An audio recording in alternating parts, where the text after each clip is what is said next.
بسم اللہ الرحمن الرحیم اہدنا الصراط المستقیم صدق اللہ العظیم۔ اللہ رب العزت نے سورۃ الفاتحہ کی آیہ نمبر 5 میں ارشاد فرمایا، ہمیں سیدھے راستے پر چلا۔ فرمایا کہ یوں دعا مانگو، اے اللہ تو نے اپنی رحمت سے ہمیں صراط مستقیم دکھا دیا، تو اس راستے کی طرف ہماری ہدایت میں اضافہ فرما اور ہمیں اس پر ثابت قدم رکھ۔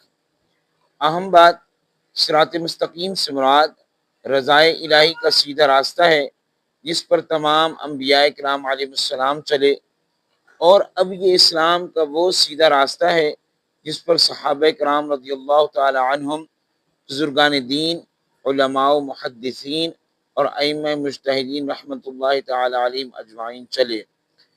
نئے نئے راستے دکھانے والے صراط مستقیم سے دور ہیں۔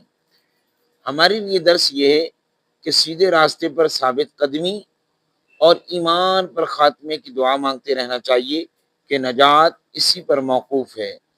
دعا سے پہلے اللہ تعالیٰ کی حمد اور عبادت کرنی چاہیے۔ عام دعائیں جیسے مغفرت، نجات، عافیت اور خوشی وغیرہ کی دعائیں صرف اپنے لیے نہیں بلکہ سب مسلمانوں کے لیے مانگنی چاہیے۔ اللہ کریم ہم سب کو صحیح طریقے سے صراط مستقیم پر چلتے رہنے کی توفیق عطا فرمائے، اور قرآن مجید، فرقان حمید کی باتیں ہیں ان پر عمل پیرا ہونے کی توفیق عطا فرمائے۔